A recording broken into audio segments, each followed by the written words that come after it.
Uncle, তুমি ফুল চাষ শিখতে এসেছো? হ্যাঁ মা, আমি চাচ্ছি এখান থেকে ফুল চাষ শিখে নিজে একটা বাগান নিই। আর শুনেছি এই গদখালিতে নাকি প্রথম শেরালি সর্দার ফুল চাষ শুরু করেছে। হ্যাঁ, তুমি ঠিকই শুনেছ।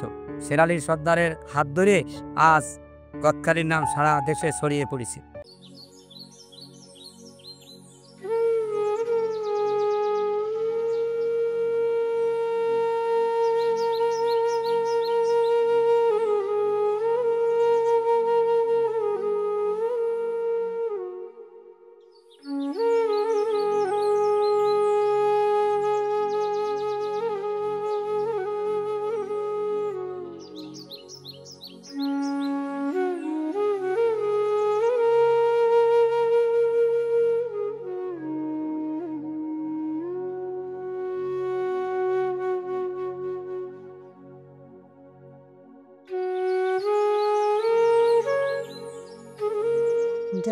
ওয়ালাইকুম আসসালাম।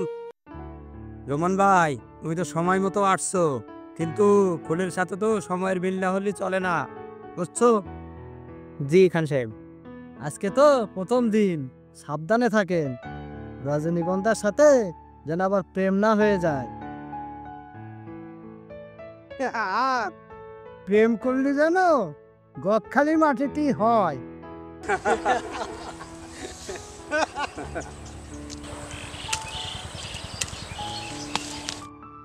বাবা, এনো পানি কে নাও।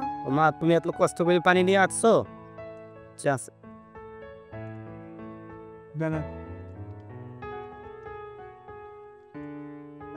মানে একটু পানি খেয়ে নেন, সবাই পানি খেয়ে বিশ্রাম নেন।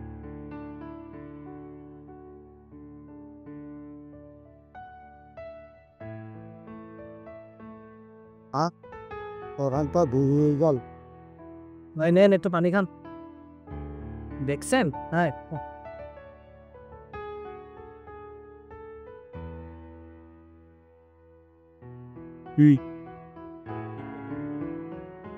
আঙ্কেল, তুমি ফুল চাষ শিখতে এসেছো? হ্যাঁ মা, আমি চাচ্ছি এখান থেকে ফুল চাষ শিখে নিজে একটা বাগান নিই। আর শুনেছি এই গদখালিতে নাকি প্রথম শেরালি সর্দার ফুল চাষ শুরু করেছে। হ্যাঁ, তুমি ঠিকই শুনেছ। শেরালি সর্দারের হাত ধরে আজ গদখালির নাম সারা দেশে ছড়িয়ে পড়েছে। হ্যাঁ, ফুল মানে শুধু সৌন্দর্য না, ফুল একটি সম্ভাবনার নাম। জমি, খিল জমি, খালি জমি পর্যাপ্ত চাষ দিতে হবে। চাষ দিয়ে টিএসপি, ইউরিয়া, পটাশ, দানাদার সম্পূর্ণ মিশ্রণ সার দিয়ে তারপরে ফুল লাগাতে হবে। ফুল লাগাতে হবে। ফুল লাগানোর বীজ ভালো বীজ সংগ্রহ করতে হবে। সংগ্রহ করে বীজ লাগাতে হবে। বীজ লাগানোর পরে বীজ গজানোর পর খেতে পানি দিতে হবে। পানি দেওয়ার পরে স্প্রে করতে হবে। স্প্রে করার পরে সাথে সাথে আবার সারের প্রয়োজন হলে সার দিতে হবে। এইভাবে ফুল যখন আপনার হয়ে যাওয়ার মতো সময় হয়ে যায়, ফুল হয়, তখন ফুলটা আপনার বিকেলে তুলতে হবে। বিকেলে তুলে পানিতে ভিজাই রাখতে হবে। সেই ফুল সকালে 4টায়, 3:30 থেকে 4টায় আপনি বাজারে যে পৌঁছাতে হবে। যত সকালে যাবেন তত আপনি বেশি দামে ফুল বিক্রি করতে পারবেন। খান সাহেব, আমাদের এই যে ফুলে যে রোগবালাইগুলো হয়, সাধারণত কোন কোন রোগবালাই আমাদের বেশি হয়? ফুলের মাকড় লাগে বেশি, ছত্রাক, মাকড়, পচা। এগুলোর জন্য বা প্রতিকারের জন্য গিল্ডার, আপনার লুমেকটিন, তুন্দ্রা, অ্যামিস্টারটপ ব্যবহার করতে হবে।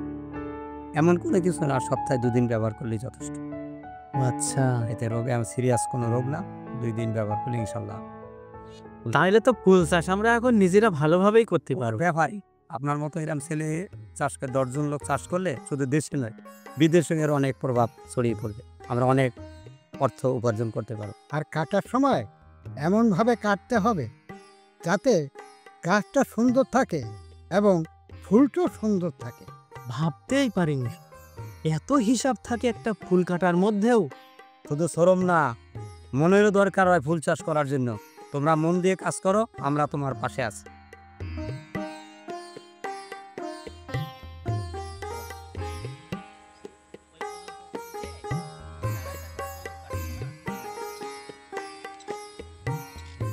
এভাবেই শুরু হয়েছিল আমার স্বপ্নের যাত্রা। আজ আমি নিজের পায়ে দাঁড়িয়েছি। এই ফুল, এই মাটি, এই গদখালি বদলে দিয়েছে আজ আমার জীবন।